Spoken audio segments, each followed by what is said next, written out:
गौतम बुद्ध ऐसे हैं जैसे हिमाच्छादित हिमालय। पर्वत तो और भी हैं, हिमाच्छादित पर्वत और भी हैं, पर हिमालय अतुलनीय है, उसकी कोई उपमा नहीं। हिमालय बस हिमालय जैसा है, गौतम बुद्ध बस गौतम बुद्ध जैसे। पूरी मनुष्य जाति के इतिहास में वैसा महिमापूर्ण नाम दूसरा नहीं।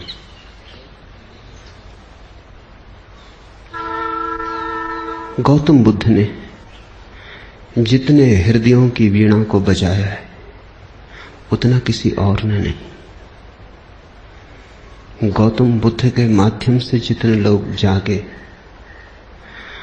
और जितने लोगों ने परम भगवत्ता उपलब्ध की है उतनी किसी और के माध्यम से नहीं। गौतम बुद्ध की वाणी अनूठी है और विशेषकर उन्हें जो सोच विचार चिंतन मनन विमर्श के आदि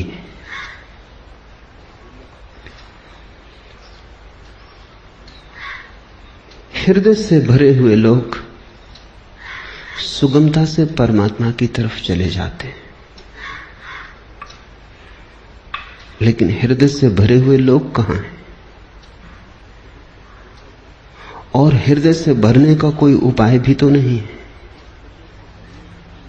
हो तो हो, न हो तो न हो। ऐसी आकस्मिक नैसर्गिक बात पर निर्भर नहीं रहा जा सकता। बुद्ध ने उनको चेताया जिनको चेताना सर्वाधिक कठिन है। विचार से भरे लोग, बुद्धिवादी, चिंतन मननशील, प्रेम और भाव से भरे लोग तो परमात्मा की तरफ सरलता से झुक जाते हैं, उन्हें झुकाना नहीं पड़ता। उनसे कोई ना भी कहे तो भी वे पहुंच जाते हैं, उन्हें पहुंचाना नहीं पड़ता।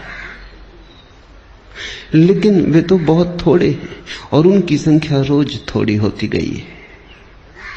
उंगलियों पर गिने जा सके ऐसे लोग हैं। मनुष्य का विकास मस्तिष्क की तरफ हुआ है, मनुष्य मस्तिष्क से भरा है। इसलिए जहां जीसस हार जाएं, जहां कृष्ण की पकड़ न बैठे, वहां भी बुद्ध नहीं हारते। वहां भी बुद्ध प्राणों की अंतरतम में पहुंच जाते।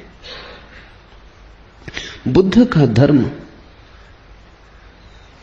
बुद्धि का धर्म कहा गया है। बुद्धि पर उसका आदि तो है, अंत नहीं। शुरुआत बुद्धि से है, प्रारंभ बुद्धि से है, क्योंकि मनुष्य वहां खड़ा है। लेकिन अंत उसका बुद्धि में नहीं। अंत तो परम अतिक्रमण है, जहां सब विचार खो जाते, सब बुद्धिमत्ता विसर्जित हो जाती, जहां केवल साक्षी, मात्र साक्षी शेष रह जाता है। लेकिन बुद्ध का प्रभाव उन लोगों में तत्क्षण अनुभव होता है जो सोच विचार में कुशल है। बुद्ध के साथ मनुष्य जाति का एक नया अध्याय शुरू हुआ। 2500 वर्ष पहले बुद्ध ने वह कहा जो आज भी सार्थक मालूम पड़ेगा और जो आने वाली सदियों तक सार्थक रहेगा।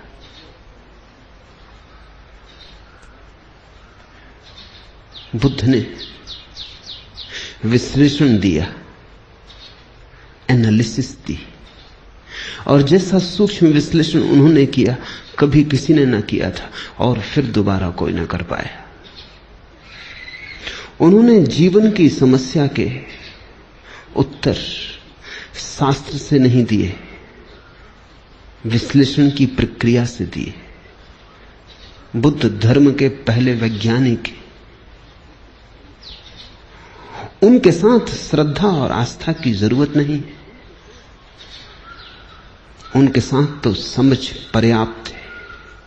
अगर तुम समझने को राजी हो तो तुम बुद्ध की नौका में सवार हो जाओगे। अगर श्रद्धा भी आएगी तो समझ की छाया होगी, लेकिन समझ के पहले श्रद्धा की मांग बुद्ध की नहीं। बुद्ध ये नहीं कहते कि जो मैं कहता हूं भरोसा कर लो। बुद्ध कहते हैं सोचो, विचारो, विश्लेषण करो, खोजो, पाओ अपने अनुभव से तो भरोसा कर लेना। दुनिया के सारे धर्मों ने भरोसे को पहले रखा है, सिर्फ बुद्ध को छोड़कर। दुनिया के सारे धर्मों में श्रद्धा प्राथमिक है, फिर ही कदम उठेगा। बुद्ध ने कहा अनुभव प्राथमिक है, श्रद्धा आनुषांगिक है। अनुभव होगा तो श्रद्धा होगी, अनुभव होगा तो आस्था होगी। इसलिए बुद्ध कहते हैं आस्था की कोई जरूरत नहीं है, अनुभव के साथ अपने से आ जाएगी, तुम्हें लानी नहीं। और तुम्हारी लाई हुई आस्था का मूल्य भी क्या हो सकता है? तुम्हारी लाई आस्था के पीछे भी छिपे होंगे तुम्हारे संदेह। तुम आरोपित भी कर लोगे विश्वास को, तो भी विश्वास के पीछे अविश्वास खड़ा होगा। तुम कितनी ही दृढ़ता से भरोसा करना चाहो, लेकिन तुम्हारी दृढ़ता कपती रहेगी और तुम जानते रहोगे कि जो तुम्हारे अनुभव में नहीं उतरा है उसे तुम चाहो भी तो भी कैसे मान सकते हो, मान भी लो तो भी कैसे मान सकते हो।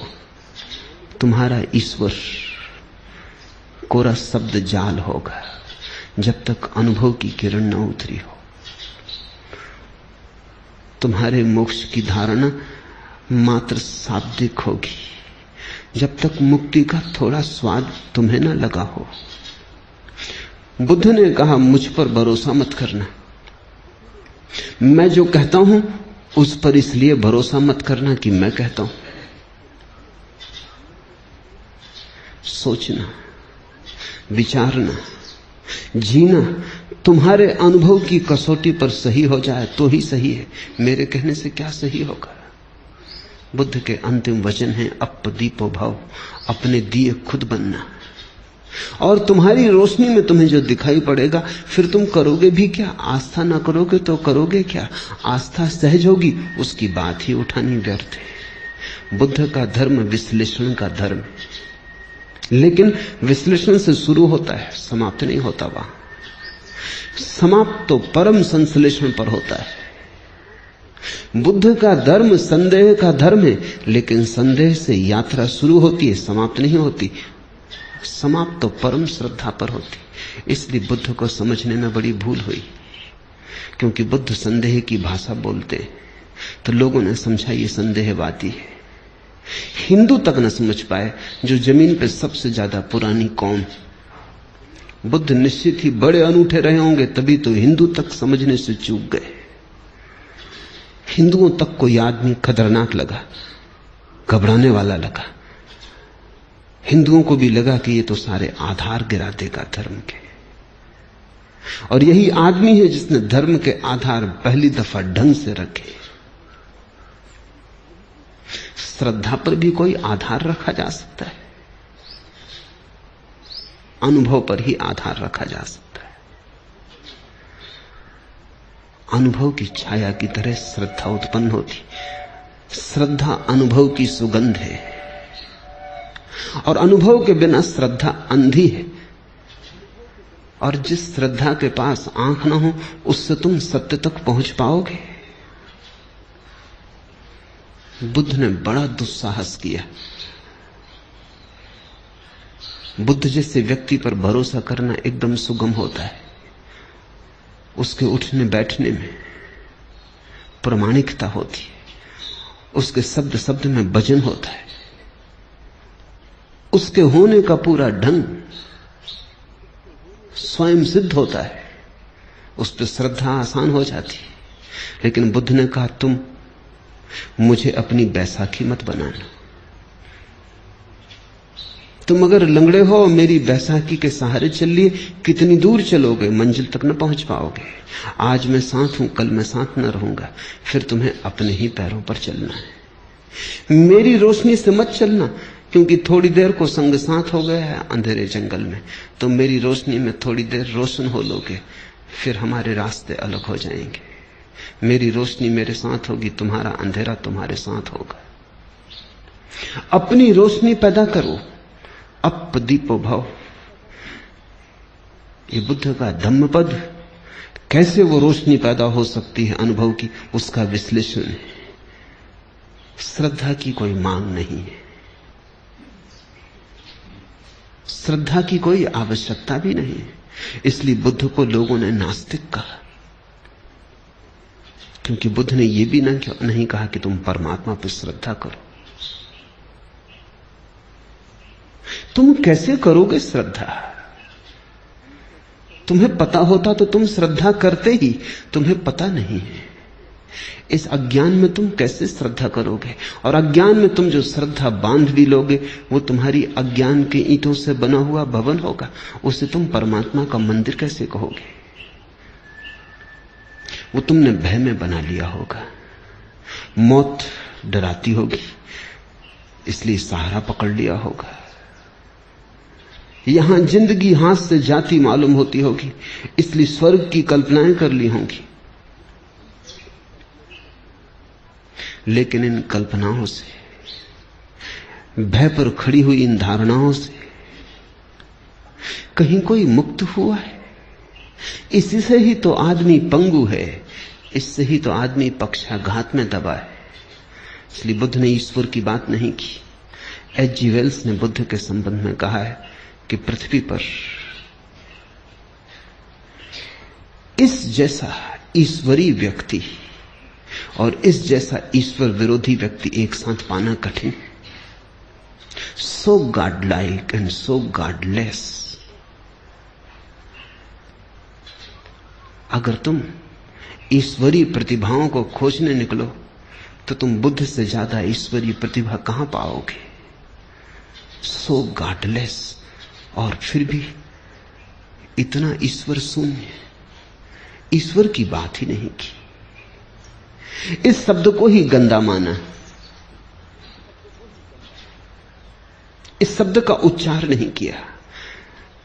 इससे यह मत समझ लेना कि ईश्वर विरोधी थे बुद्ध। उच्चार नहीं किया, क्योंकि उस परम शब्द का उच्चार किया नहीं जा सकता। उपनिषद कहते हैं ईश्वर के संबंध में कुछ कहा नहीं जा सकता, लेकिन इतना तो कह ही देते। बुद्ध ने इतना भी ना कहा। वो परम उपनिषद, उनके पार उपनिषद नहीं जाता। जहां उपनिषद समाप्त होते हैं वहां बुद्ध शुरू होते। आखिर इतना तो कह ही दिया, रोक न सके अपने को कि ईश्वर निर्गुण है, तो निर्गुण उसका गुण बना दिया। कहा कि ईश्वर निराकार है, तो निराकार उसका आकार हो गया। लेकिन बिना कहे न रह सके। उपनिषद के ऋषि भी बोल गए, मौन में ही संभालना था उस संपदा को, बोलकर गंवा दी। बंधी मुट्ठी लाख की थी, खुली दो कौड़ी की हो गई। वो बात ऐसी थी कि कहनी नहीं थी, क्योंकि तुम जो कुछ भी कहोगे वो गलत होगा। ये कहना भी कि परमात्मा निराकार है गलत है, क्योंकि निराकार भी एक धारणा है, वो भी आकार से ही जुड़ी है। आकार के विपरीत होगी तो भी आकार से संबंधित है। निराकार का क्या अर्थ होता है? जब भी अर्थ खोजने जाओगे आकार का उपयोग करना पड़ेगा। निर्गुण का क्या अर्थ होता है? जब भी कोई परिभाषा पूछेगा गुण को परिभाषा में लाना पड़ेगा। ऐसी निर्गुणता भी बड़ी नपुंसक है जिसकी परिभाषा में गुण लाना पड़ता है। और ऐसे निराकार में क्या निराकार होगा जिसको समझाने के लिए आकार लाना पड़ता है। बुद्ध से ज्यादा कोई भी नहीं बोला और बुद्ध से ज्यादा चुप भी कोई नहीं। कितना बुद्ध बोले। अन्वेषक खोज करते हैं तो वो कहते हैं एक आदमी इतना बोला, ये संभव कैसे? उन्हें डर लगता है कि इसमें बहुत कुछ प्रक्षिप्त है, दूसरों ने डाल दिया है। कुछ भी प्रक्षिप्त नहीं है। जितना बुद्ध बोले पूरा संग्रहित ही नहीं हुआ है। खूब बोले और फिर भी उनसे ज्यादा चुप कोई भी नहीं, क्योंकि जहां जहां नहीं बोलना था वहां नहीं बोले। ईश्वर के संबंध में एक शब्द ना कहा। इस खतरे को भी मोल लिया कि लोग नास्तिक समझेंगे, और आज तक लोग नास्तिक समझे जा रहे हैं, और इससे बड़ा कोई आस्तिक कभी हुआ नहीं। बुद्ध महाआस्तिक है। अगर परमात्मा के संबंध में कुछ कहना संभव नहीं है तो फिर बुद्ध ने ही कुछ कहा, चुप रह के इशारा किया।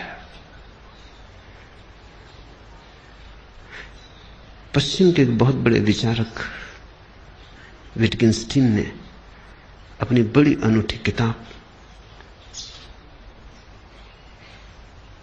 ट्रैक्टेटस में लिखा है कि जिस संबंध में कुछ कहा ना जा सके उस संबंध में बिल्कुल चुप रह जाना उचित है। That which cannot be said must not be said। जो नहीं कहा जा सकता कहना ही मत, कहना ही नहीं चाहिए। अगर विटगिंस्टीन बुद्ध को देखता तो समझता।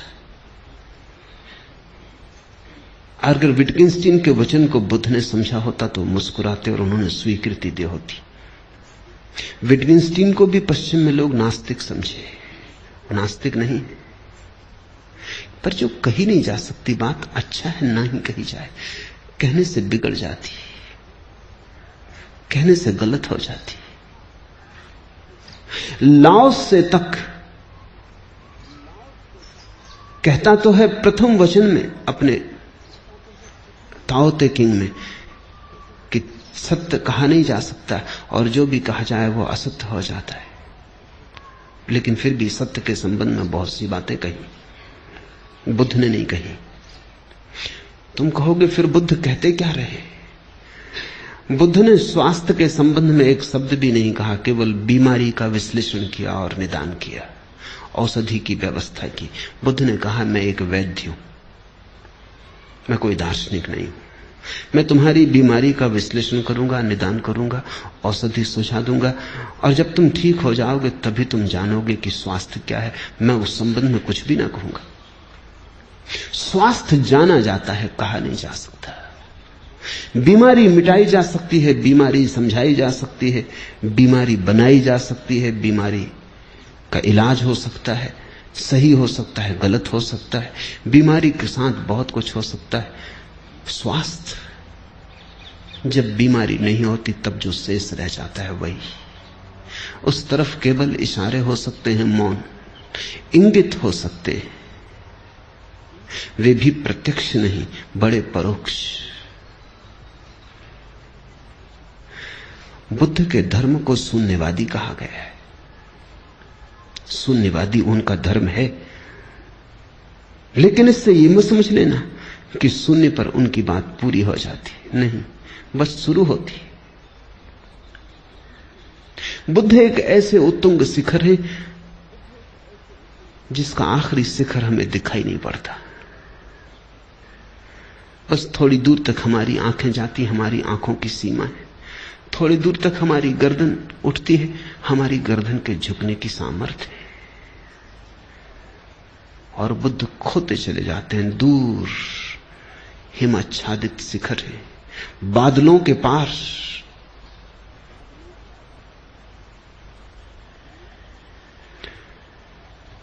उनका प्रारंभ तो दिखाई पड़ता है, उनका अंत दिखाई नहीं पड़ता।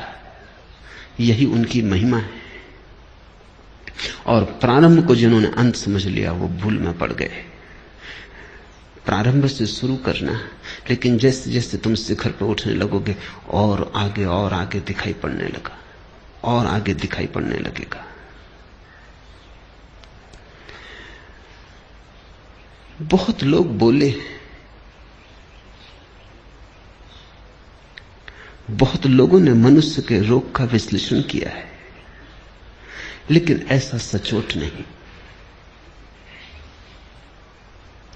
बड़े सुंदर ढंग से लोगों ने बातें कही, बड़े गहरे प्रतीक उपाय में लाए हैं, पर बुद्ध के कहने का ढंग ही और, अंदाजे बयां और। जिसने एक बार सुना पकड़ा गया, जिसने एक बार आंख से आंख मिला ली फिर भटक न पाया। जिसको बुद्ध की थोड़ी सी भी झलक मिल गई उसका जीवन रूपांतरित हुआ।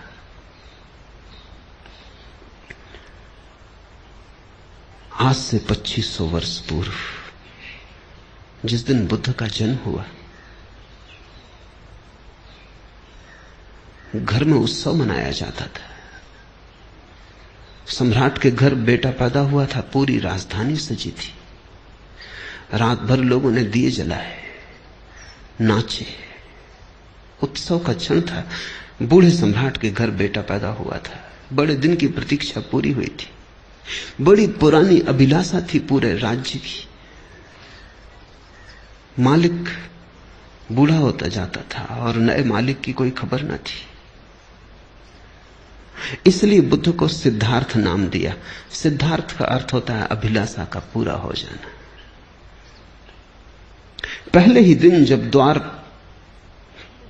पर बैंड बाजे बजते थे, शहनाई बजती थी, फूल बरसाए जाते थे महल में, चारों तरफ प्रसाद बंटता था, हिमालय से भागा हुआ एक वृद्ध तपस्वी द्वार पर खड़ा हुआ आकर। उसका नाम था असीता। सम्राट भी उसे सम्मान करता था और कभी असीता राजधानी नहीं आया था। जब कभी जाना था तो शुद्धोधन को, सम्राट को स्वयं उसके दर्शन करने जाना होता था। ऐसे बचपन के साथी थे। फिर शुद्धोधन सम्राट हो गया, बाजार की दुनिया में उलझ गया। असीता महातपस्वी हो गया, उसकी ख्याति दूर दिगंत तक फैल गई। असीता को द्वार पर आए देखकर शुद्धोधन ने कहा, आप और यहां क्या हुआ, कैसे आना हुआ? कोई मुसीबत है, कोई अड़चन है? कहें। असीता ने कही, नहीं कोई मुसीबत नहीं, कोई अड़चन। तुम्हारे घर बेटा पैदा हुआ, उसके दर्शन को आया हूं। शुद्धोधन तो समझ ना पाया। सौभाग्य की घड़ी थी ये कि असीता जैसा तपस्वी और बेटे के दर्शन को आया। भागा गया अंतःगृह में, नवजात शिशु को लेकर बाहर आ गया। असीता झुका और उसने शिशु के चरणों में सिर रख दिए और कहते हैं शिशु ने अपने पैर उसकी जटाओं में उलझा दिए। फिर तब से आदमी की जटाओं में बुद्ध के पैर उलझे। फिर आदमी छुटकारा नहीं पा सका और असीता हंसने लगा और रोने भी लगा। और शुद्धोधन ने पूछा कि शुभ घड़ी में आप रोते क्यों हैं? असीता ने कहा, ये तुम्हारे घर जो बेटा पैदा हुआ है, ये कोई साधारण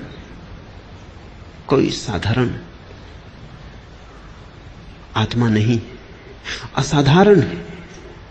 कई सदियां बीत जाती, ये तुम्हारे लिए ही सिद्धार्थ नहीं है, ये अनंत अनंत लोगों के लिए सिद्धार्थ है। अनेकों की अभिलाषाएं इससे पूरी होंगी। हंसता हूं कि इसके दर्शन मिल गए, हंसता हूं, प्रसन्न हूं कि इसने मुझ बूढ़े की जटाओं में अपने पैर उलझा दिए। ये सौभाग्य का क्षण है। रोता इसलिए हूं कि जब ये कली खिलेगी, फूल बनेगी, जब दिगंत में इसकी सुवास उठेगी और इसकी सुवास की छाया में करोड़ों लोग राहत लेंगे, तब मैं न रहूंगा। ये मेरा शरीर छूटने के करीब आ गया। और एक बड़ी अनूठी बात असीता ने कही है, वो ये कि अब तक आवागमन से छूटने की आकांक्षा थी, वो पूरी भी हो गई। आज पछतावा होता है, एक जन्म अगर और मिलता है तो इस बुद्ध पुरुष के चरणों में बैठने की, इसकी वाणी सुनने की, इसकी सुगंध को पीने की, इसके नशे में डूबने की सुविधा हो जाती। आज पछताता हूं, लेकिन मैं मुक्त हो चुका हूं। ये मेरा आखिरी अवतरण है, अब इसके बाद देह न धर सकूंगा। अब तक सदा ही चेष्टा की थी कि कब छुटकारा हो शरीर से, कब आवागमन से। आज पछताता हूं कि अगर थोड़ी देर और रुक गया होता। इसे तुम थोड़ा समझो। बुद्ध के फूल के खिलने के समय असीता चाहता है कि अगर मोक्ष भी दांव पर लगता हो तो कोई हर्जा नहीं। तब से 2500 साल बीत गए, बहुत प्रज्ञा पुरुष हुए, लेकिन बुद्ध अतुलनीय है। और उनकी अतुलनीयता इसमें है कि उन्होंने इस सदी के लिए धर्म दिया और आने वाले भविष्य के लिए धर्म दिया। कृष्ण की बात कितनी ही समझा के कही जाए, इस सदी के लिए मौजू नहीं बैठती।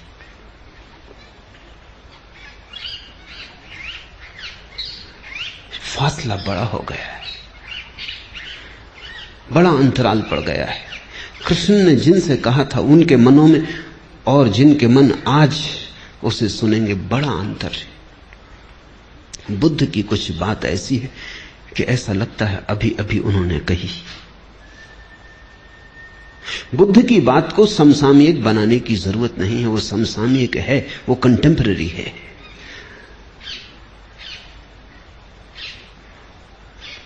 कृष्ण पर बोलो तो कृष्ण को खींच के लाना पड़ता है 20वीं सदी में, बुद्ध को नहीं लाना पड़ता है।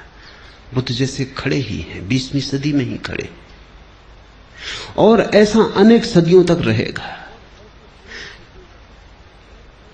क्योंकि मनुष्य ने जो होने का ढंग अंगीकार कर लिया है बुद्धि का, वो अब ठहरने को है, वो अब जाने को नहीं। और उसके साथ ही बुद्ध का मार्ग ठहरने को है। धम्मपद उनका विश्लेषण है। उन्हें जो जीवन की समस्याओं की गहरी छानबीन की है उसका विश्लेषण है। एक एक शब्द को गौर से समझने की कोशिश करना, क्योंकि ये कोई सिद्धांत नहीं है जिन पर तुम श्रद्धा कर लो। ये तो निष्पत्तियां हैं प्रयोग की। अगर तुम भी इनके साथ विचार करोगे तो ही इन्हें पकड़ पाओगे। ये आंख बंद करके स्वीकार कर लेने का सवाल नहीं है, ये तो बड़े सोच विचार मनन का सवाल है।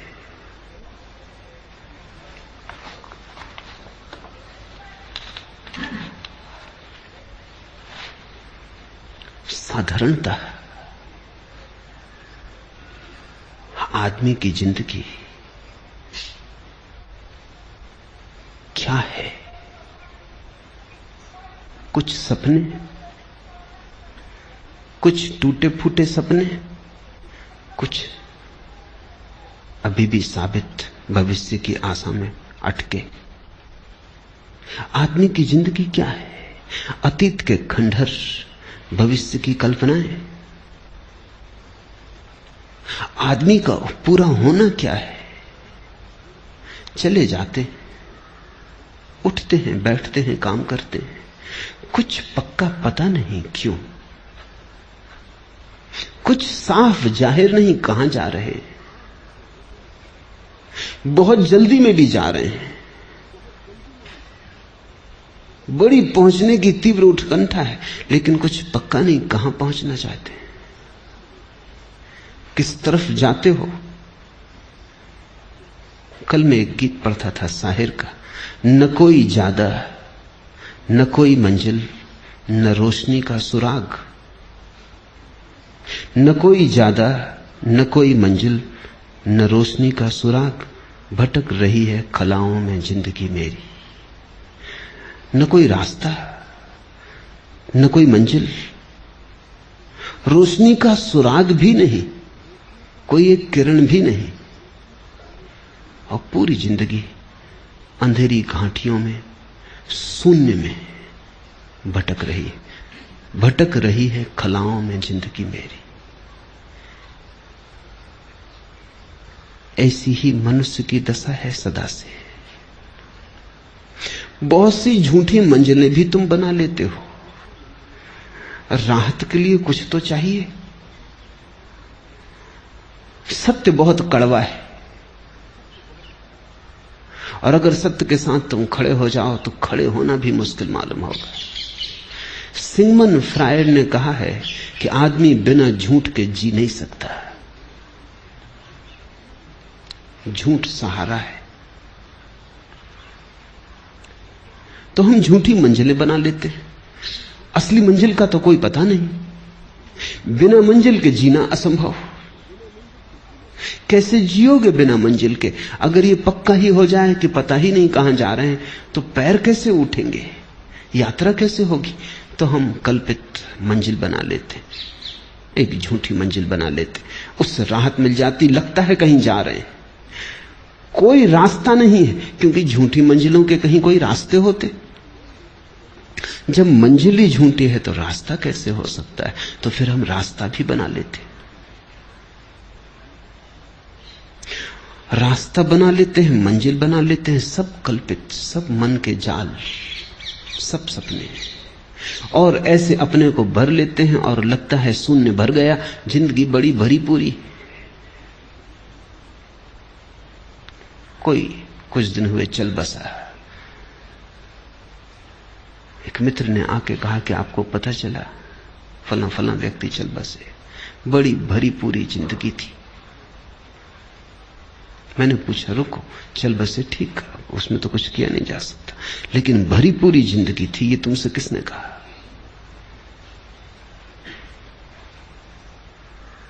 शायद उन्होंने सोच के कहा भी नहीं था। थोड़े झिझके कहा, मैं तो ऐसे ही कह रहा था, कहने की बात थी। पर मैंने कहा तो तुम भी सोचते होगे कि बड़ी भरी पूरी जिंदगी थी, मैं उनको जानता हूं। और अगर तुम मुझसे पूछो तो कुछ भी नहीं हुआ, क्योंकि वो मरे हुए ही थे। अब मरा हुआ मर जाए, इसमें कौन सी बड़ी घटना हो गई? जिंदा वो कभी थे नहीं, क्योंकि जिंदगी तो सत्य के साथ ही उपलब्ध होती है, और कोई जिंदगी नहीं है। लेकिन जो झूठ के साथ जी रहा है वो भी सोचता है जिंदगी भरी पूरी। कितने झूठ तुमने बना रखे। लड़का बड़ा होगा, शादी होगी, बच्चे होंगे, धन कमाएगा, यश पाएगा, और तुम मर रहे हो। और तुम्हारे बाप भी ऐसे ही मरे कि तुम बड़े होगे, कि शादी होगी, कि धन कमाओगे, और तुम्हारा लड़का भी ऐसे ही मरेगा। जिंदगी बड़ी भरी पूरी जा रही। बाप बेटे के लिए मर जाता है, बेटा अपने बेटे के लिए मर जाता है, ऐसा एक दूसरे पे मरते चले जाते। कोई जीता नहीं। मरना इतना आसान, जीना इतना कठिन। लोग सोचते हैं मौत बड़ी दुस्तर है, गलत सोचते हैं। मौत में क्या दुस्तरता है, क्षण में मर जाते हो। जिंदगी दुस्तर है, 70 साल जीना होता है, और बिना झूठ के तुम जीना नहीं जानते हो, तो तुम 1000 तरह के झूठ खड़े कर लेते हो। यश, पद, प्रतिष्ठा, सफलता, धन। जब इनसे चुक जाते हो तो धर्म, मोक्ष, स्वर्ग, परमात्मा, आत्मा, ध्यान, समाधि, पर तुम कुछ ना कुछ ताकि अपने को भरे रखो। और ध्यान रखना, बुद्ध का सारा जोर झूठ से खाली हो जाने पर है। सत्य से भरना थोड़ी पड़ता है। झूठ से खाली हुए तो जो शेष रह जाता है वही सत्य है। गई बीमारी, जो बचा वही स्वास्थ्य है।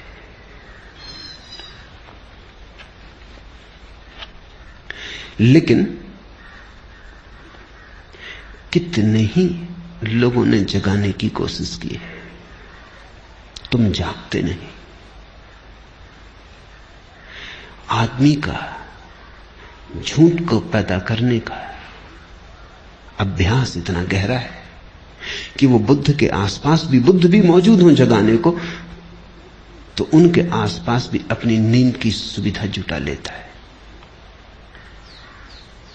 बुद्ध जगाते हैं, तुम उनके जगाने की चेष्टा को भी नशा बना लेते हो।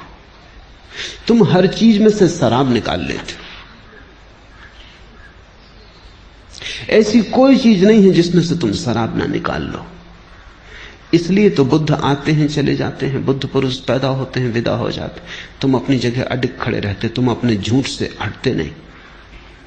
शायद बुद्ध पुरुषों ने जो कहा उसको भी तुम अपने झूठ में सम्मिलित कर लेते हो। क्या है तुम्हारे झूठ का राज? अहंकार। अहंकार सरासर झूठ है। ऐसी कोई चीज कहीं है नहीं। तुम हो नहीं, सिर्फ एक भ्रांति हो। है तो पूर्ण, सारा अस्तित्व इकट्ठा है। यह भ्रांति है कि तुम अलग हो। कल ही एक मित्र से मैंने कहा कि अब जागो, तो उन्होंने कहा कि कोशिश बहुत करता हूं, मन निंदा से भी भर जाता है, अपने प्रति अपराधी भी मालूम होता हूं, बेईमान भी मालूम पड़ता हूं, क्योंकि जो करना चाहिए मालूम है, समझ में आता और नहीं कर रहा हूं। तो मैंने उनसे कहा तुम एक ही कृपा करो, ये करने का ख्याल छोड़ दो, क्योंकि उसने पैदा किया, वही श्वास ले रहा है, तुम करना भी उसी पे छोड़ दो। उन्होंने कहा कि जन्म उसने दिया, इतना तक तो मैं मान सकता हूं, लेकिन बाकी और काम वही कर रहा है, ये नहीं मान सकता। ये तो मैं मान ही नहीं सकता कि बेईमानी भी वही कर रहा है। अभी थोड़ा सोचने जैसा है। हमें भी लगेगा कि बेचारा धार्मिक बात तो कह रहा है ये व्यक्ति, कि बेईमानी कैसे परमात्मा पे छोड़ दूं, लेकिन नहीं, सवाल ये नहीं है। अहंकार ये कोई परमात्मा को बचाने की चेष्टा नहीं है कि परमात्मा पे बेईमानी कैसे सौंप दूं। ये भी अहंकार को बचाने की चेष्टा। ध्यान रखना, जब बेईमानी तुम करोगे तो ईमानदारी भी तुम ही करोगे।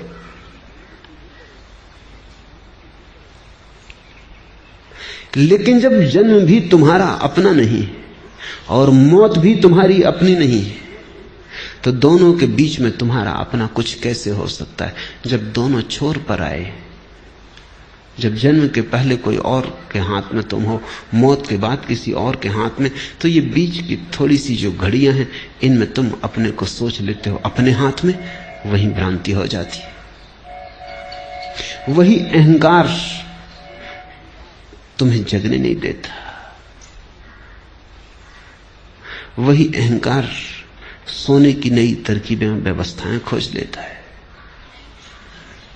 इसलिए बुद्ध पुरुष आते हैं, उनके तीर ठीक तरकस से तुम्हारे हृदय की तरफ निकलते, पर तुम बचा जाते हो। हजारों खिज्र पैदा कर चुकी है नस्ल आदम की। आदमी ने कितने बुद्ध पुरुष पैदा किए, हजारों खिज्र, पैगंबर, तीर्थंकर, हजारों खिज्र पैदा कर चुकी है नस्ल आदम की। ये सब तस्लीम, लेकिन आदमी अब तक भटकता है। ये सब तस्लीम, ये सब स्वीकार कि हजारों बुद्ध पुरुष हुए, पर इससे क्या फर्क पड़ता है? आदमी अब तक भटकता है। आदमी भटकना चाहता है। कहता तो आदमी यही है कि भटकना नहीं चाहता।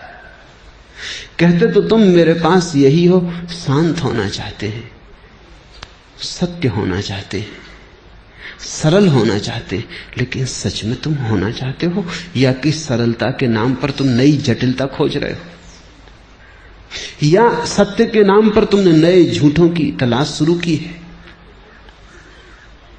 या शांति के नाम पर अब तुमने एक नया रोग पाला। अब तुम शांति के नाम पर अशांत होने को उत्सुक हुए।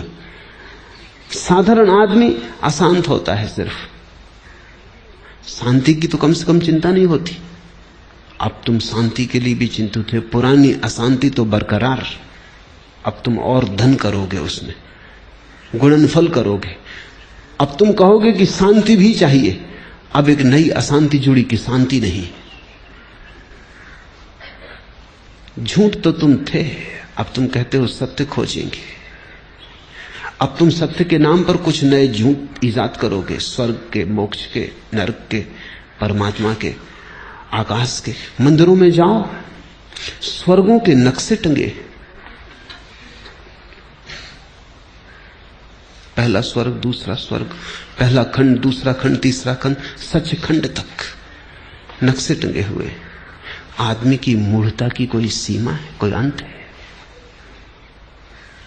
अपने घर का भी नक्शा भी तुमसे बनेगा नहीं।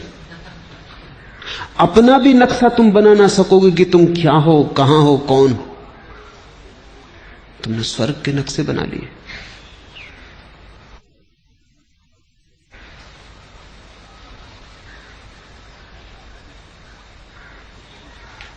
एक दुकान पर एक शिकारी कुछ सामान खरीद रहा था। अफ्रीका जा रहा था शिकार करने, कहीं जंगल में भटक ना जाए, इसलिए उसने एक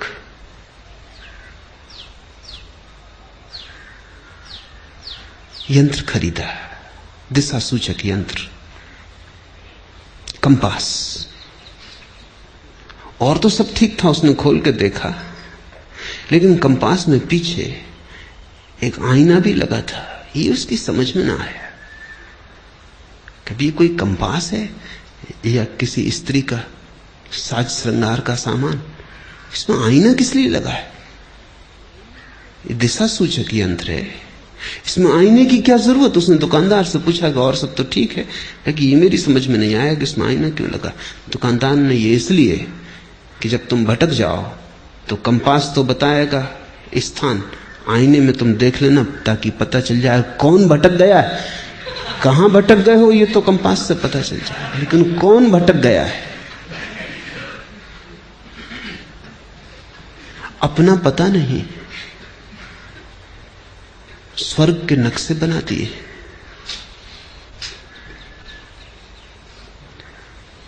विवाद चल रहे हैं लोगों के, कितने नरक होते हैं। हिंदू कहते हैं 3, जैन कहते हैं 7। बुद्ध ने बड़ी मजाक की, उन्होंने कहा 700।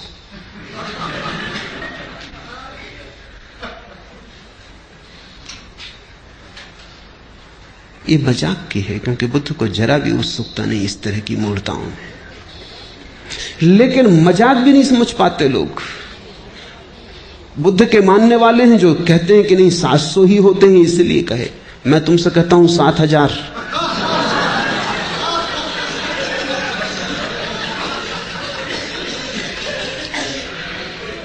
आदमी सत्य से भी झूठ खोज लेता है, इसलिए आदमी भटकता है। बुद्ध बड़े शुद्ध खोजी हैं, उनकी खोज बड़ी निर्दोष। घर छोड़ा तो जितने गुरु उपलब्ध थे सबके पास गए।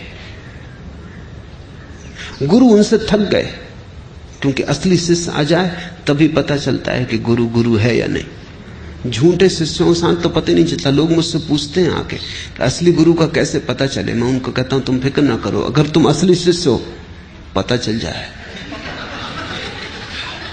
नकली गुरु तुमसे बचेगा, भागेगा कि ये चला आ रहा असली शिष्य, ये झंझट खड़ी करेगा।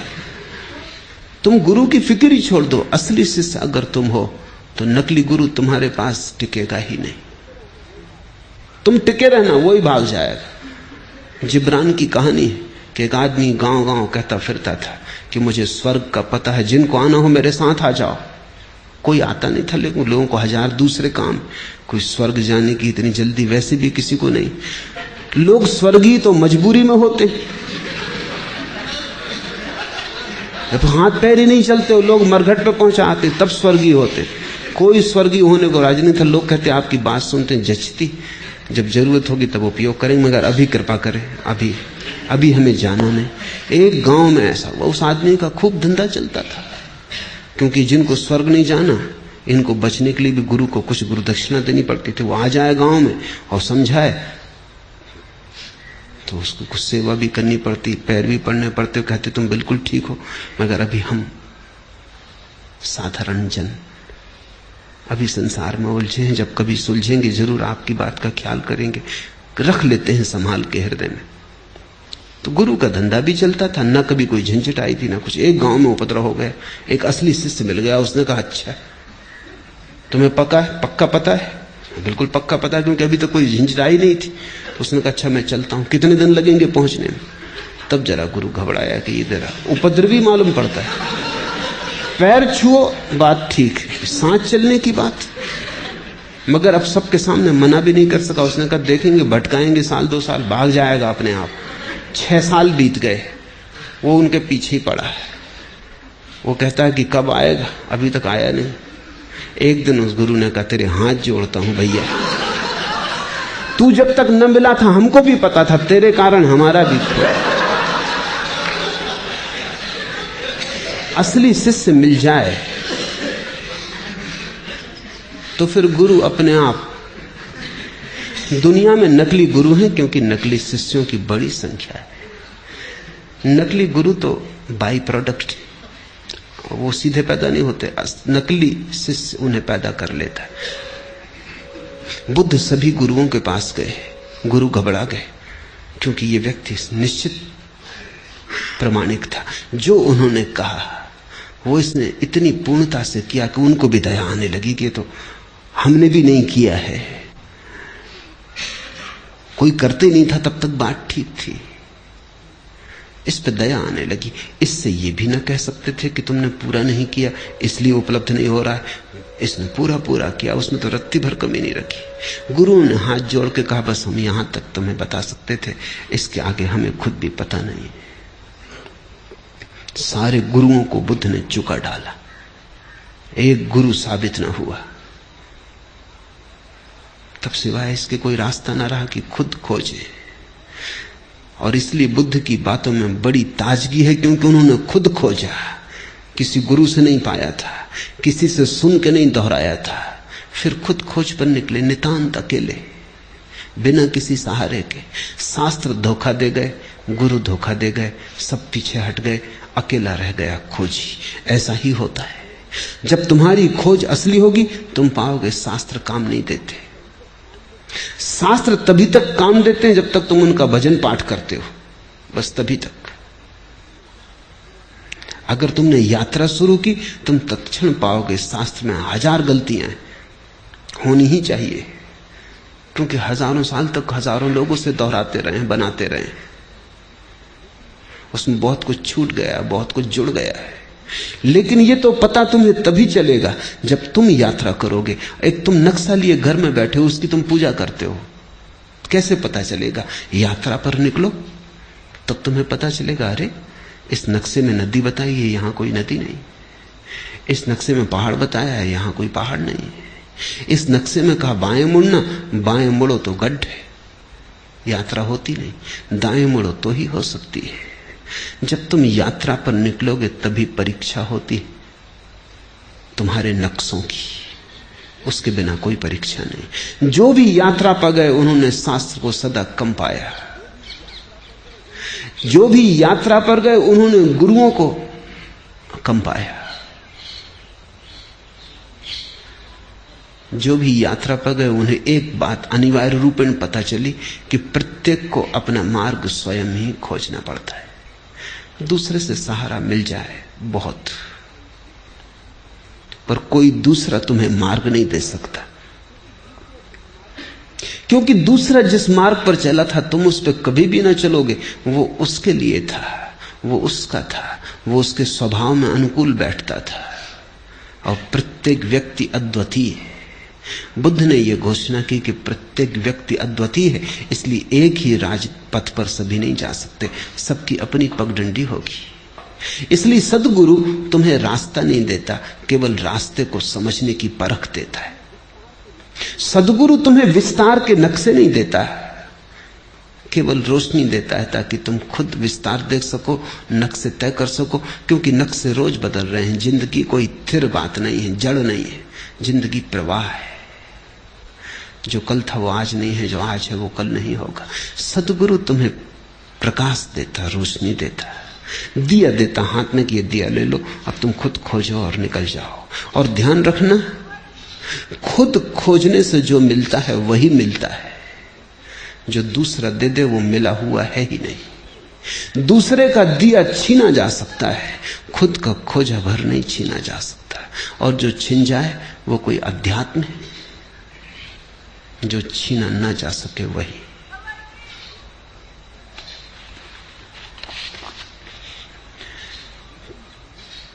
पहली गाथा, मन सभी प्रवृत्तियों का पुरोगामी है, मन उनका प्रधान है, वे मनोमय है।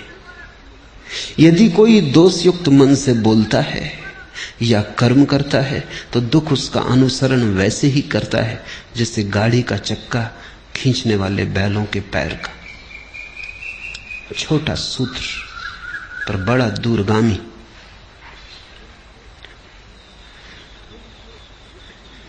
ध्यान रखना, बुद्ध किसी शास्त्र को नहीं दोहरा रहे हैं, बुद्ध से शास्त्र पैदा हो रहा है।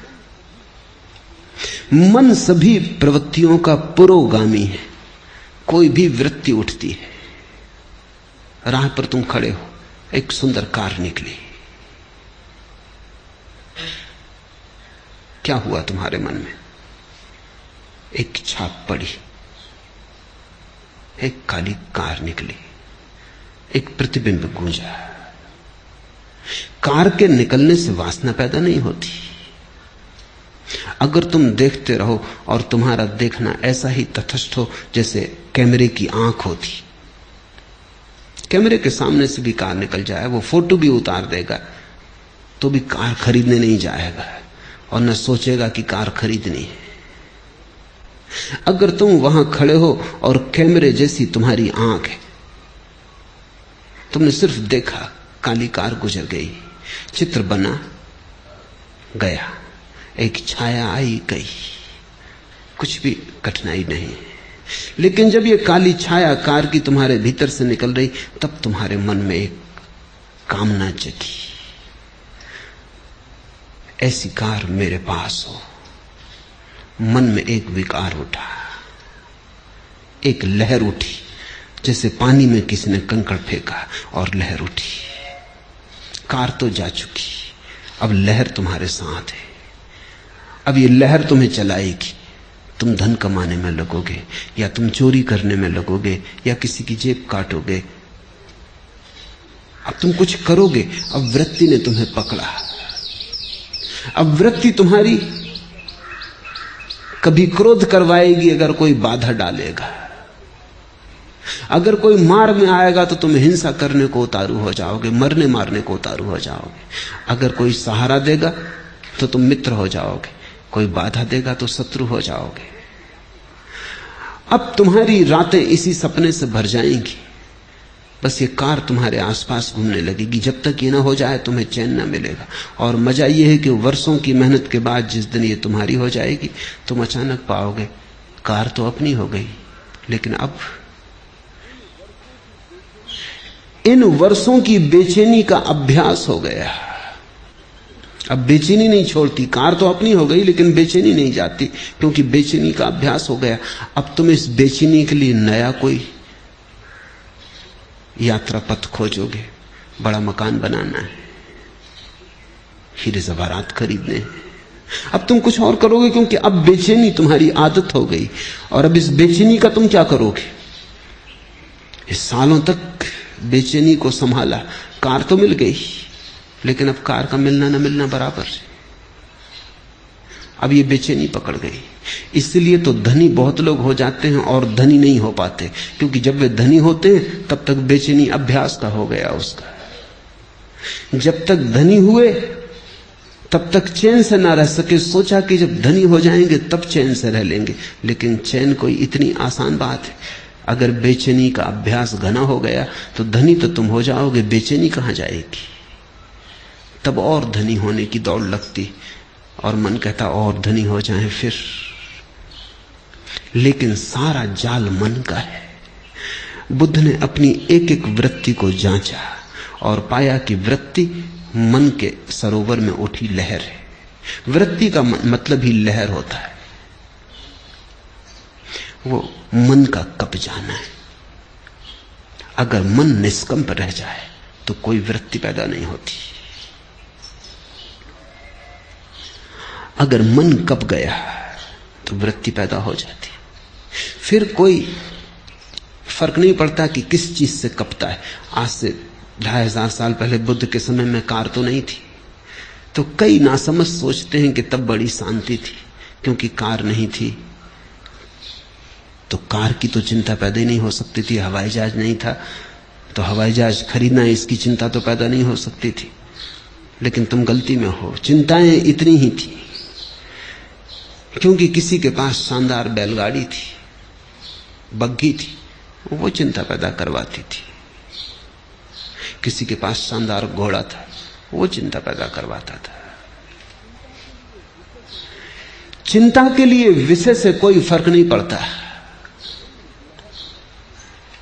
तुम लहर सरोवर में उठाने के लिए एक कंकड़ फेंको या कोहिनूर हीरा फेंको, इससे कोई फर्क नहीं पड़ता। कोहिनूर हीरा भी वृत्ति उठाता है, साधारण कंकड़ भी उतनी ही वृत्ति उठाता, उतनी ही लहर उठाता है। पानी फिक्र नहीं करता कि तुमने कोहिनूर फेंका कि कंकड़ फेंका, कुछ फेंका, बस इतना काफी है। मन में कुछ भी फेंका और उपद्रव शुरू हुआ। मन सभी प्रवृत्तियों का पुरोगामी, मन उनका प्रधान है, वे मनोमय है। यदि कोई दोषयुक्त मन से बोलता है या कर्म करता है तो दुख उसका अनुसरण वैसे ही करता है जैसे गाड़ी का चक्का खींचने वाले बैलों के पैर का। बुद्ध ने एक सूत्र पाया, जीवन में दुख है, हम भी जीवन में दुखी हैं।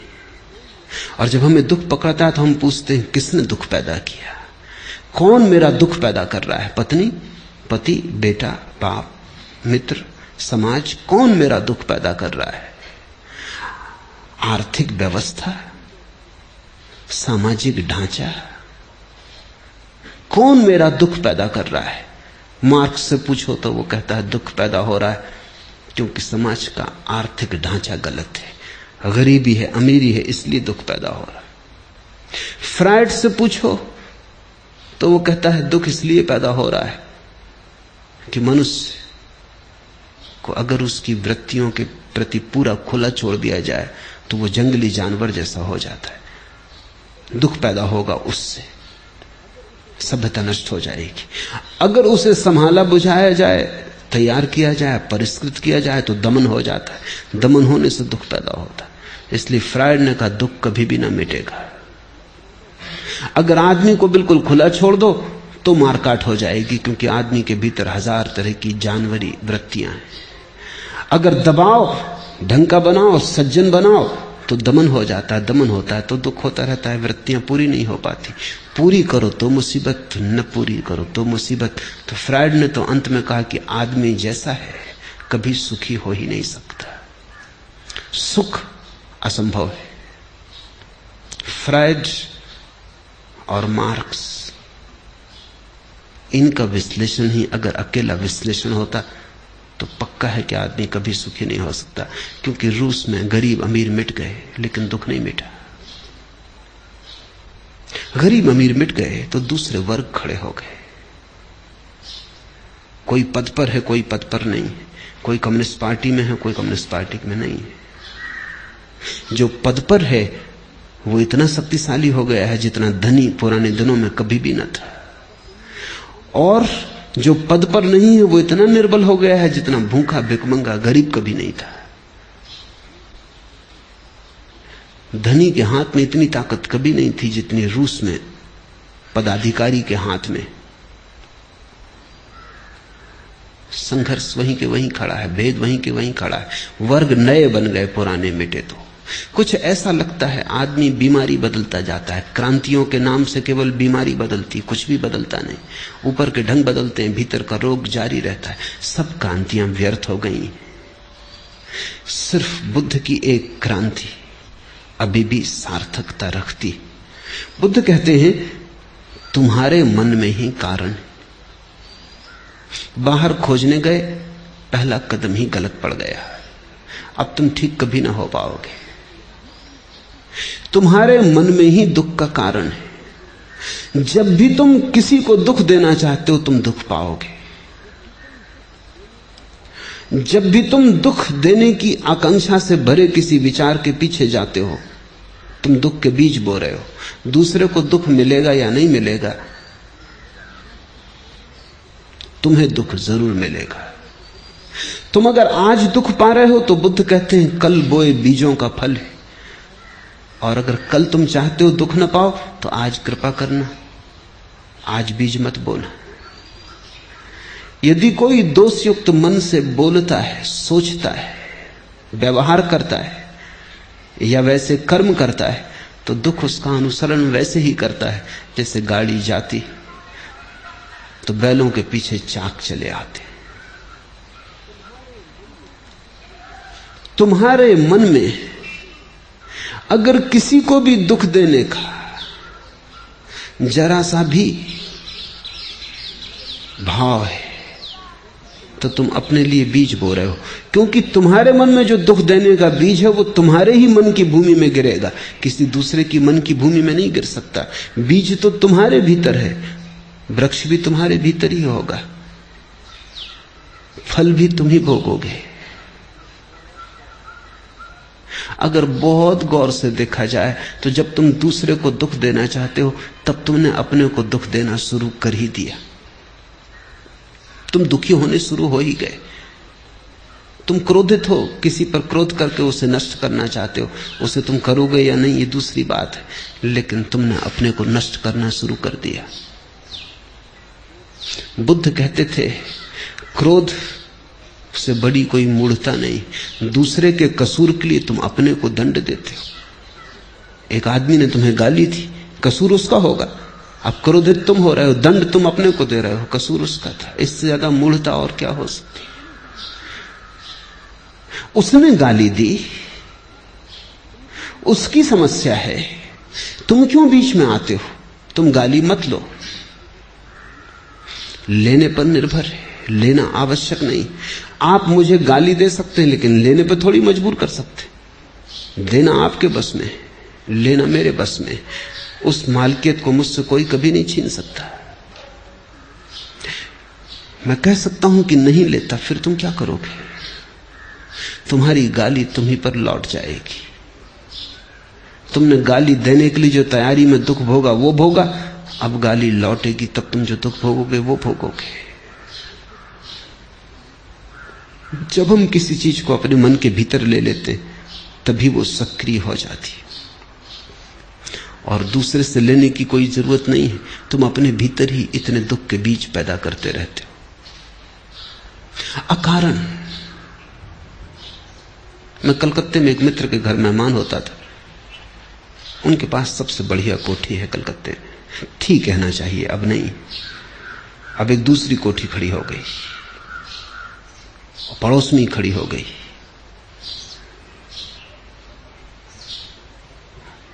जब मैं उनके घर मेहमान होता था तो वो हमेशा अपने मकान में मुझे ले जाते। कई बार दिखा चुके थे मगर फिर दिखाते, उनका रस खत्म नहीं होता था। स्विमिंग पूल, बगीचा सब दिखाते।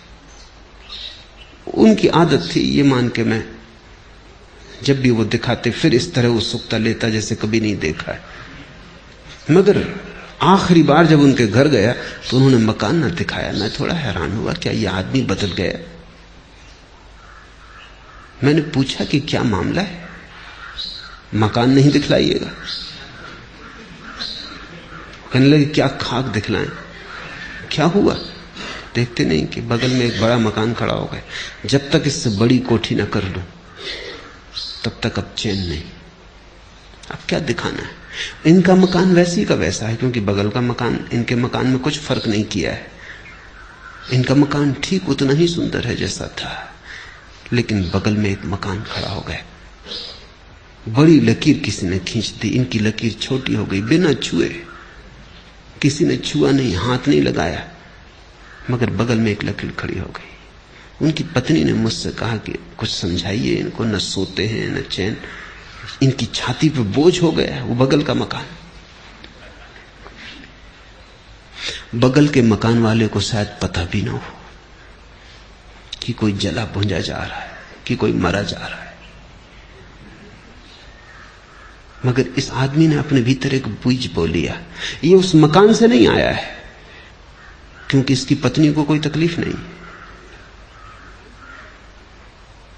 इसकी पत्नी भी वही है, इससे कोई तकलीफ नहीं है। मकान से नहीं आया है, इसके अपने भीतर के मन का रोग है। एक ईर्ष्या जगी, अहंकार को चोट लगी है। मैंने उनसे कहा कि मैं सदा जानता था कभी न कभी ये झंझट होगी। आप अपने मन में अपने मकान का इतना रस लेते कि कोई भी मकान अगर खड़ा हो गया तो आप जी ना सकोगे। क्योंकि सदा आपको देख के मुझे ऐसा लगा ये मकान आपके लिए नहीं है, आप मकान के लिए हो। आप मालिक नहीं हो, ये मकान मालिक है। आप वस्तु को अपना सब संभाल दिए, दे दिए वस्तुओं को, आप गुलाम हो गए। मुझे डर था कि कभी न कभी ये होगा, कोई मकान बड़ा बगल में खड़ा हो जाएगा तो तुम न झेल पाओगे।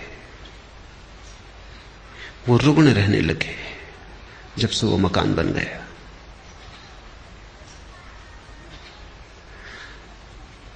मन में सारा खेल है। यही जिंदगी मुसीबत, यही जिंदगी मसरत, यही जिंदगी हकीकत, यही जिंदगी फसाना। कैसी मन की व्याख्या है,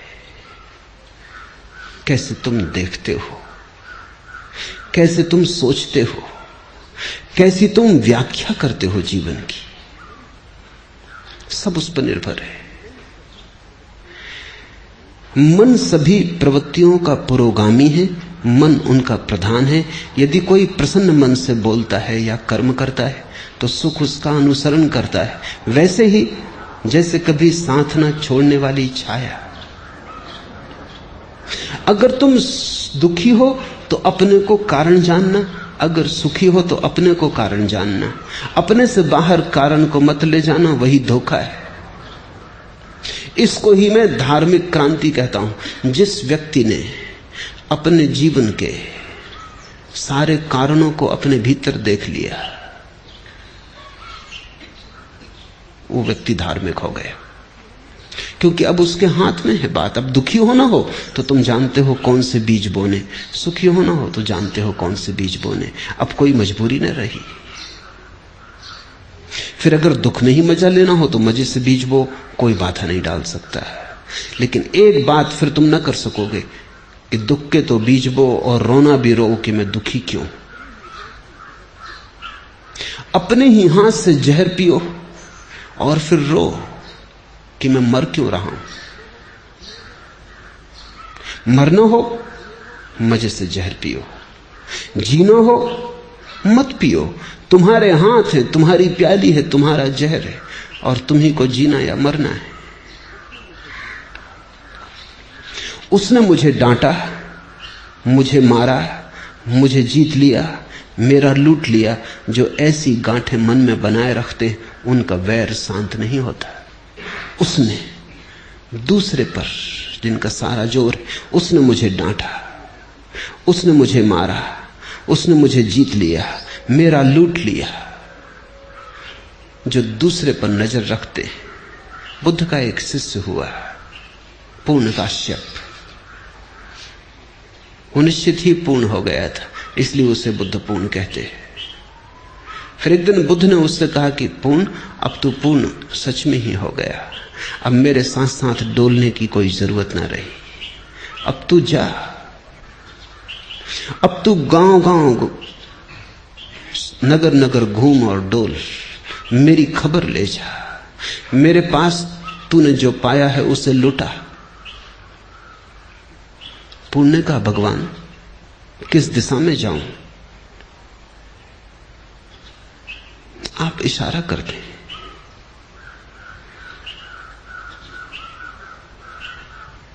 बुद्ध ने कहा तू खुद ही चुन ले, अब तू खुद ही समर्थ है, अब मेरे इशारे की भी कोई जरूरत ना रही। तो पूर्ण ने कहा कि जाऊंगा। सूखा नाम का एक इलाका था बिहार में, वहां जाऊंगा। बुद्ध ने कहा तू खतरा मोल ले रहा है, वो जगह भली नहीं, लोग सज्जन नहीं, लोग बड़े दुष्ट हैं।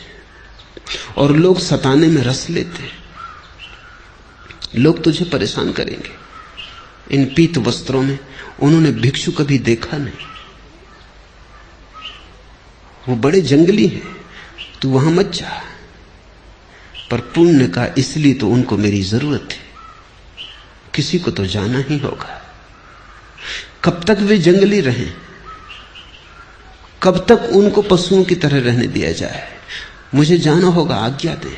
बुद्ध ने कहा जा, मेरे 2-3 सवालों के जवाब दे दे। पहला, अगर वे तुझे गालियां दें, अपमान करें तो तुझे क्या होगा?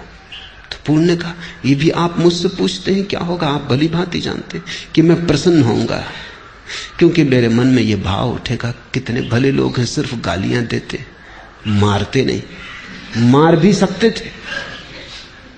बुद्ध ने कहा ठीक, मगर अगर मारने ही लगे तो तेरे मन में क्या होगा? पूर्ण का आप पूछते, आप भली भांति जानते कि पूर्ण प्रसन्न होगा कि धन्य भाग कि मारते हैं, मार ही नहीं डालते, मार भी डाल सकते थे। बुद्ध ने कहा आखिरी सवाल पूर्ण, अगर मार ही डालें तो मरते वक्त तेरे मन में क्या होगा? पूर्ण का आप और पूछते, आपको भली भांति मालूम है कि जब मैं मर रहा हूंगा तो मेरे मन में होगा धन्य भाग, उस जीवन से छुटकारा दिला दिया जिसमें कोई भूल चूक हो सकती थी। बुद्ध ने कहा अब तू जा, अब तुझे जहां जाना है तू जा। अब तुझे कोई गाली नहीं दे सकता, अब तुझे कोई मार नहीं सकता, अब तुझे कोई मार डाल नहीं सकता। ऐसा नहीं कि वो तुझे गाली ना देंगे, गाली तो वो देंगे, लेकिन तुझे अपनी कोई गाली नहीं दे सकता। ऐसा नहीं कि वो तुझे मारेंगे नहीं, मारेंगे, लेकिन तुझे अब कोई मार नहीं सकता। और कौन जाने कोई तुझे मार भी डाले, लेकिन अब तू अमृत है, अब तेरी मृत्यु संभव नहीं। सारा खेल मन का है। कैसे हम देखते, उसने मुझे डांटा, उसने मुझे मारा, मुझे जीत लिया, मेरा लूट लिया। जो ऐसी गांठें मन में नहीं बनाए रखते उनका वैर शांत हो जाता है। और वैर नरक है, कहीं और कोई नरक नहीं। शत्रुता में जीना नरक है। तुम जितनी शत्रुता अपने चारों तरफ बनाते हो उतना तुम्हारा नरक बड़ा हो जाता है। तुम जितनी मित्रता अपने चारों तरफ बनाते हो उतना स्वर्ग खड़ा हो जाता है। स्वर्ग मित्रों के बीच जीने का नाम है, नरक शत्रुओं के बीच जीने का नाम है। और सब तुम पे निर्भर है। नरक कोई भौगोलिक जगह नहीं है और न कोई स्वर्ग कोई भौगोलिक जगह है। नक्शों में मत पड़ना। मनोदशाएं, स्टेट्स ऑफ माइंड।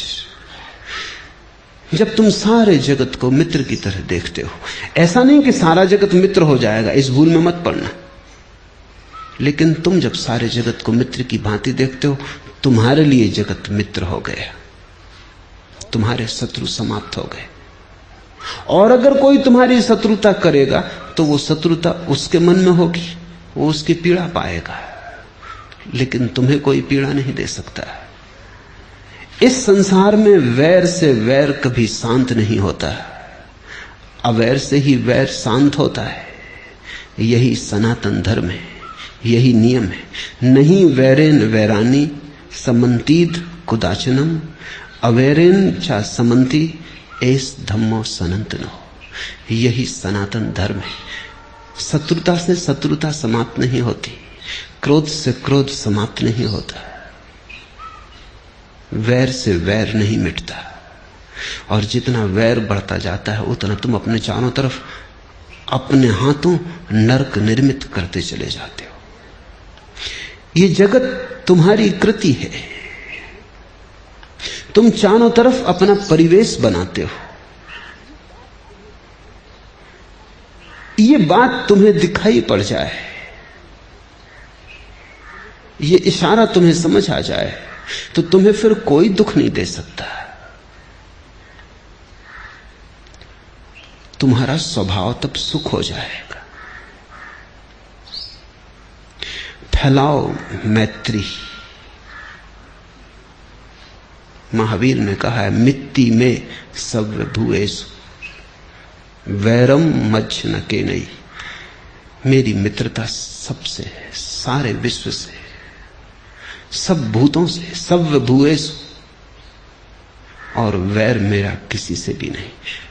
महावीर के कानों में भी खीले ठोकने वाले मिल गए, पत्थर मारने वाले मिल गए, महावीर को गांव-गांव से खदेड़ कर बाहर निकालने वाले मिल गए, लेकिन महावीर यही कहते रहे, वैरम मच न के नहीं, मेरी किसी से कोई शत्रुता नहीं। उनकी होगी, उनका हिसाब वो जाने। अभी कुछ दिन पहले मैं एक कहानी कह रहा था कि दो मनोवैज्ञानिक एक ही मकान में, उनका दफ्तर था, रोज सुबह आते, लिफ्ट में सवार होते, अक्सर साथ सवार होते। वो जो लिफ्ट को चलाने वाला सेवक था वो बड़ा हैरान था। जब भी वे दोनों साथ जाते तो पहले एक मनोवैज्ञानिक उतरता है 10वीं 12वीं मंजिल पे कहीं। जब भी वो उतरता है दरवाजे से लौट के दूसरे मनोवैज्ञानिक के ऊपर थूकता, चला जाता अपनी तरफ, और दूसरा चुपचाप अपना रुमाल निकाल के अपना मुंह पहुंच लेता, टाई पहुंच लेता, या कोट पे पड़ गया होता थूक पहुंच लेता, रख लेता और अपना बस तैयारी करने लगता, क्योंकि 15वें या 20वें मंजिल पे उसको उतरना। आखिर उस लिफ्ट मैन को और संभालना मुश्किल हो गया। एक दिन उसने कहा कि बात बहुत हो जा रही, ये मामला क्या है, ये आदमी क्यों आपके ऊपर थूकता है? तो उस मनोवैज्ञानिक ने कहा, ये उसकी समस्या है, उसी से पूछो, मेरा इसमें कोई हाथ ही नहीं, ये समस्या उसकी है, उसी से पूछो, बेचारा जरूर कोई ना कोई पागलपन उसे सवार है, मेरा तो कुछ भी नहीं बिगड़ता, पहुंच लेता हूं। उसकी सोचो, असली तकलीफ वही पा रहा है। थूकने के पहले तकलीफ पाता होगा, थूकते वक्त तकलीफ पाता है, पीछे तकलीफ पाता होगा, क्योंकि समस्या उसकी है, वही कुछ कर रहा है, हम तो केवल दर्शक हैं। अगर जीवन को ऐसे देखने की कला आ जाए तो फिर तुम्हें कोई दुख नहीं दे सकता। दूसरा देना भी चाहे तो ये उसकी समस्या है। और तुम इस भ्रांति में कभी मत पड़ना कि वैर से तुम दूसरों के वैर को मिटा दोगे, कभी कोई नहीं मिटा पाया। प्रेम से ही मिटता है वैर, करुणा से ही मिटता है क्रोध। इस संसार में वैर से वैर कभी शांत नहीं होते, अवैर से ही होते, यही सनातन नियम है। ये बुद्ध के धर्म की आधारशिला है। और थोड़ा सोचो भी कि कौन तुम्हें सुख दे पाता है, कौन तुम्हें दुख दे पाता है, सब तुम्हारे मन का ही हिसाब है। अभी घड़ी भर पहले जो बात सुख देती थी, घड़ी भर बाद दुख देने लगती। अभी जो बात दुख दे रही, घड़ी भर बाद सुख दे सकती। तुम्हारी व्याख्या, तुम कैसे उस बात को पकड़ते हो, क्या उस बात को रंग देते हो, क्या रूप देते हो। और अगर तुम्हें यह दिखाई पड़ जाए कि कोई दूसरा सुख नहीं दे सकता, तो दुख कैसे देगा? किसने तुम्हें कभी कोई सुख दिया, याद है कुछ? किसने तुम्हें कभी कोई आनंद दिया, याद है कुछ? और जब किसी ने कोई सुख नहीं दिया तो दुख कोई क्या देगा? मैं एक गीत कल पढ़ता था, बात मूल्यवान लगी। डरूं में किस लिए गुस्से से, प्यार में क्या था। मैं अब खिजा जो रोऊं, बहार में क्या था। डरूं में किस लिए गुस्से से, प्यार में क्या था। जब दूसरे के प्यार से कुछ न मिला तब उसके गुस्से से क्या परेशान होना है। जब प्यार ही कुछ न दे सका तो गुस्सा क्या छीन लेगा। मैं अब खिजा जो रोऊं, बाहर में क्या था। और अब पतझड़ आ गई, सब वीरान हुआ जाता है। इसको रोऊं, लेकिन बाहर में क्या था? जब बाहर थी तब भी जब कुछ पास न था, जब बाहर में भी कोई सुख न मिला, तो अब पतझार में दुख का क्या प्रयोजन है? लेकिन आदमी बड़ा अजीब है, जिनसे तुम्हें सुख नहीं मिला उनसे भी तुम दुख ले लेते हो। जिनके जीते जी तुम्हें कभी कोई शांति नहीं मिली, उनके मरने पर तुम रोते हो। मैं एक युगल को जानता हूं। जब तक पति जिंदा रहा, पति और पत्नी निरंतर कलह करते रहे। कभी कभी मेरे पास आते थे, लेकिन सुलझाव कोई आसान न था। सब उलझाव सुलझ जाएं, पति पत्नी के बड़े मुश्किल से सुलझते, क्योंकि सुलझाने नहीं चाहते। शायद वही उनकी जिंदगी है, वही व्यस्तता है, वही कुल भराव है। वो भी चला जाए तो फिर बड़ा खाली हो जाता है। कई बार तलाक देने की बात भी उठी, लेकिन उस पे भी राजी ना हो पाते थे। फिर पति शराब पीने लगा और शराब पीते पीते मरा। जवान ही था, अभी कोई 36 साल उम्र थी, ज्यादा नहीं थी। जब मर गया तो पत्नी मेरे पास आई, छाती पीट पीट कर रोने लगी। मैंने उससे कहा, अब तू रोना बंद कर, क्योंकि जिस आदमी के कारण तू कभी हंसी नहीं, उसके लिए रोना क्या? और मैं जानता हूं कि 1000 बार तेरे मन में यह सवाल उठता रहा होगा कि यह आदमी मर ही जाए तो अच्छा। बोल, झूठ कहता हूं या सच? वो थोड़ी चौंकी। उसने कहा, आपको कैसे पता चला? पता चलने की क्या बात है? कितनी बार तूने नहीं सोचा है कि आदमी मर ही जाए तो झंझट मिटे। अब मर गया, आकांक्षा पूरी हो गई, अब क्यों रोती है? जिससे तुझे सुख नहीं मिला उससे दुखी होने का क्या प्रयोजन है?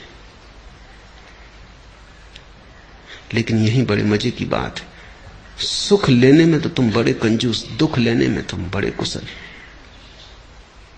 सुख तो तुम बामुश्किल स्वीकार करते हो, दुख तुम द्वार सजा के खड़े हो सदा, स्वागतम,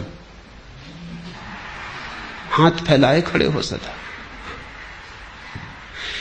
तुम दुखी होना चाहते हो, दुखवादी हो, अन्यथा कोई कारण नहीं तुम्हारे दुखी होने का। जीवन को जो जानते हैं वो पहचान लेते हैं कि न तो दूसरे से सुख मिलता है न दुख मिलता है, न तो किसी के जीवन से तुम्हें जीवन मिलता है, न किसी के मौत से तुम्हें मौत मिलती है।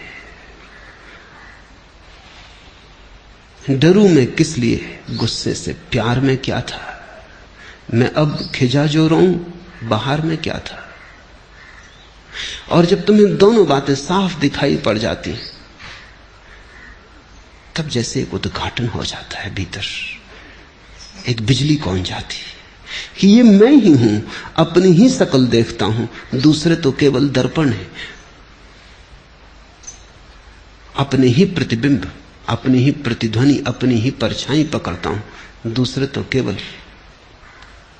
दर्पण, घाटियां हैं जिनमें अपनी ही आवाज गूंज के लौट आती।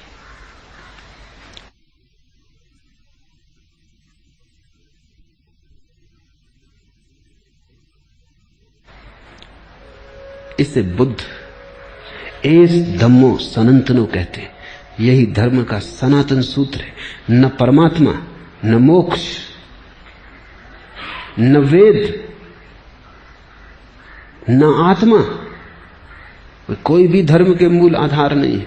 बुद्ध कहते एस धम्मो सनातनो, ये छोटा सा सूत्र कि तुम्हारे दुख के कारण तुम हो, तुम्हारे सुख के कारण तुम हो, और दूसरे को दुख देने से तुम कभी सुख न पा सकोगे, दूसरे को सताने से कभी तुम उत्सव न मना सकोगे। वैर से वैर शांत नहीं होता, अवैर से शांत हो जाता है। अवैर बरस जाए, वैर की अग्नि शांत हो जाती। फिर हो या न शांत, ये कोई सवाल नहीं है, तुम्हारे लिए समाप्त हो जाती है। जिस व्यक्ति को ये सूत्र समझ में आ गया उसके लिए नरक नहीं, वो यहीं इसी क्षण में प्रविष्ट जाता है। उसका स्वर्ग कल नहीं है, उसका स्वर्ग अभी है। हम इस संसार में नहीं रहेंगे, सामान्य जन ये नहीं जानते, और जो इसे जानते हैं उनके सारे कलह शांत हो जाते। बड़ी थोड़ी देर का बसेरा है, रैन बसेरा। सुबह हुई और चल पड़ेंगे यात्री। ये कारवां यहीं ठहरा ना रहेगा। ये तंबू हैं जिनको तुमने घर समझा है, ये अभी अभी लगाए हैं, अभी अभी उखाड़ने का वक्त आ जाए। और कितने कारवां तुमसे पहले निकल चुके, उनके पद भी नहीं रहे, खो गए हैं बिल्कुल। दूर उनके पैरों की, घुड़सवारों की उड़ती धूल भी दिखाई नहीं पड़ती। सिकंदर की फौजों की उड़ती धूल भी अब दिखाई नहीं पड़ती। यहां क्षण भर हम हैं, हम जैसे बहुत लोग पहले थे। वैज्ञानिक कहते हैं कि एक एक आदमी के नीचे कम से कम 10-10 आदमियों की लाश गड़ी। तुम जहां बैठे हो वहां 10 आदमी मर चुके। हर आदमी मरघट पे बैठा है, लाशों के ढेर पे बैठा है। कितनी देर तुम जिंदा है? थोड़ी देर जल्दी तुम भी 11वीं लाश बन जाओगे और 12वां आदमी तुम्हारे ऊपर बैठा होगा। कारवां की उड़ती धूल भी दिखाई नहीं पड़ती, कारवां खुद ही धूल हो गए। इस संसार में सदा नहीं रहेंगे, ऐसा जिसको समझ में आ गया उसी को इस संसार में रहने का ढंग आ गया। जिसको समझ में आ गया कि ओस की बूंद है, अब गिरी तब गिरी, भोर की तरैया है, अभी अब डूबी तब डूबी, क्षण भर का खेल है, फिर क्या चिंता है, फिर किसको दुख देना है, किसको पीड़ा देनी, किससे शत्रुता लेनी है। शत्रुता हम ले पाते हैं इसी आधार पर कि जैसे सदा रहना है।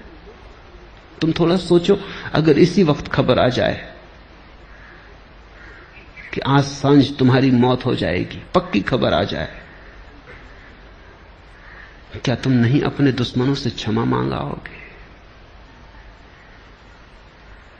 क्या नहीं तुम उनसे जिनको मिटाने को तत्पर थे क्षमा याचना कर लोगे? क्या वैर समाप्त नहीं हो जाएगा? जाते आदमी का क्या, कौन सा वैर, किसकी शत्रुता, कैसी शत्रुता? जब विदा होने का क्षण आ जाएगा तुम सभी से क्षमा मांग लोगे, लेकिन पक्का नहीं कि वो क्षण कब आएगा। अभी आ सकता है, लेकिन एक बात पक्की है कि कभी ना कभी आएगा, ज्यादा देर नहीं। जो कली खिल गई, अब फूल के कुम्हलाने में ज्यादा समय नहीं।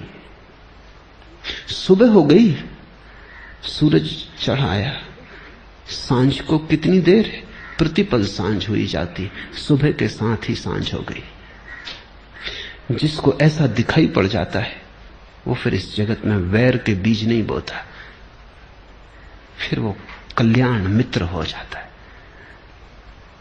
फिर वो मैत्री बोता है, वो अपने स्वर्ग सल काटता है।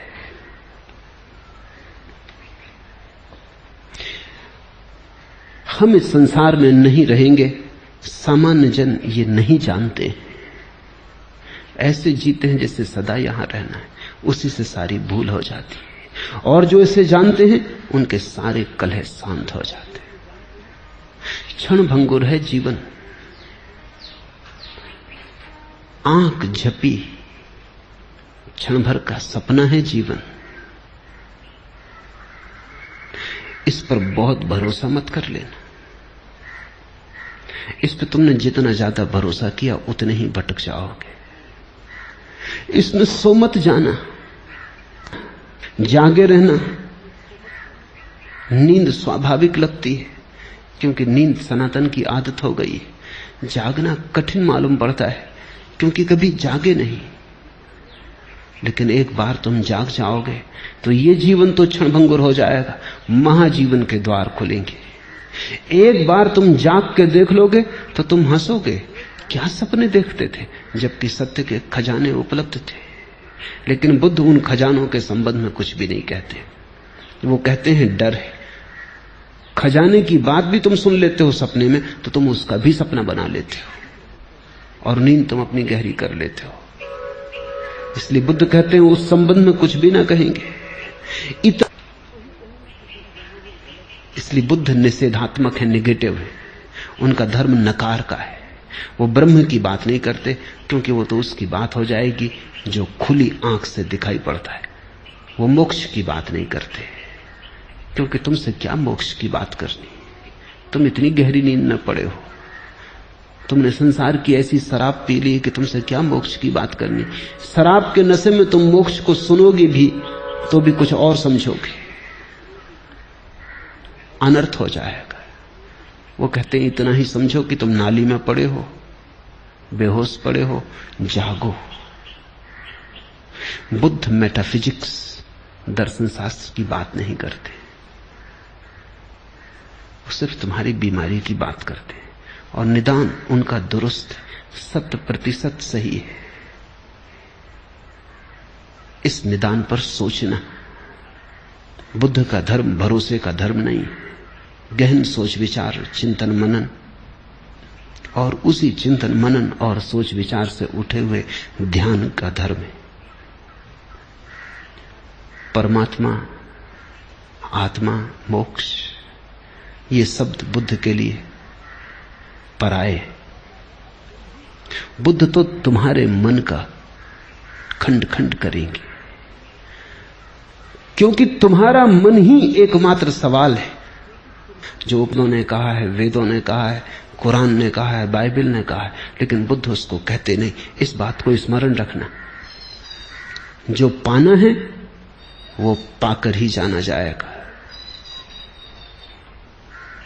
उसकी चर्चा व्यर्थ है और उसकी चर्चा खतरनाक है।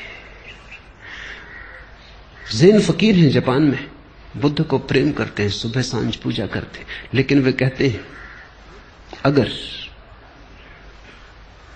बुद्ध का भी बहुत ज्यादा विचार मन में आने लगे और बुद्ध के प्रति भी बहुत ज्यादा लगाव बनने लगे तो सावधान, कहीं नींद में नया सपना तो नहीं आता। रास्ते पे जाएं, उठा के तलवार काट देना। बोकुजू अपने गुरु के पास था, उसके गुरु ने कहा कि देख अब वो खतरा करीब आ रहा है जब बुद्ध तुझे रास्ते पे मिलेंगे, तू डरना मत, लगाव भी मत करना, राग मत लगाना, उठा के तलवार काट देना, 2 टुकड़े खंड खंड कर देना बुद्ध के, चाहे तोड़ के नमस्कार कर लेना, लेकिन पहले तोड़ देना। बोकुजू ने कहा लेकिन तलवार, कहां से तलवार लाऊंगा वहां? गुरु ने कहा घबरा मत, जहां से बुद्ध को लाया कल्पना का सब जाल है, वहीं से तलवार भी ले आना, उठा के एक तलवार काट ही देना, कहीं ऐसा ना हो कि बुद्ध का सपना आने लगे। बुद्ध ने सपने को कोई सहारा नहीं दिया। बुद्ध से बड़ा मूर्ति भंजक जगत में नहीं हुआ है। और बड़े विडंबना की बात है, बुद्ध से ज्यादा मूर्तियां किसी की नहीं और उससे बड़ा मूर्ति भंजक कोई नहीं। उर्दू में शब्द है बुद्ध के लिए बुद्ध। बुद्ध जो है, जिसका मतलब अब मूर्ति होता है, बुद्ध का ही बिगड़ा हुआ रूप है। इतनी मूर्तियां बनी बुद्ध की कि बुद्ध शब्द बुद्ध होकर मूर्ति का ही पर्यायवाची हो गया। और इतना बड़ा मूर्ति भंजक कोई भी नहीं। बुद्ध की तलवार तुम्हें काटेगी, तुम्हें खंड खंड कि तुम ही बचो तुम्हारी शुद्धता में, तुम्हारे परिपूर्ण निर्दोषता में, तुम्हारे क्वारेपन में। वही बच्चा है जो काटा नहीं जा सकता, नैनम छिदंती शस्त्राणी, जिसे छेदा नहीं जा सकता। जिसे जलाया नहीं जा सकता। बुद्ध छेदेंगे और जलाएंगे ताकि जो छेदा जा सकता है वो छिद जाए, जो जलाया जा सकता है वो जल जाए, और फिर तुम बच जाओ तुम्हारी परिशुद्ध अवस्था में। वही वेदों का ब्रह्म है, महावीर का कैवल्य है, कपिल और कणाद का मोक्ष, बुद्ध का वही निर्वाण है। निर्वाण शब्द नकारात्मक है। निर्वाण का अर्थ होता है दिए को फूंक कर ज्योति का गई। बुद्ध कहते हैं ऐसा ही निर्वाण है। मैं चाहूंगा कि तुम फूंक मारो और अपने को बुझा दो, और फिर मत पूछो कि कहां गए। खो गई अनंत में, हो गई एक एक के साथ, मगर पूछो मत कहां गई। निराकार के साथ एक हो गई, मगर पूछो मत। कहने में बात बिगड़ जाएगी। चुप्पी और चुप्पी में समझ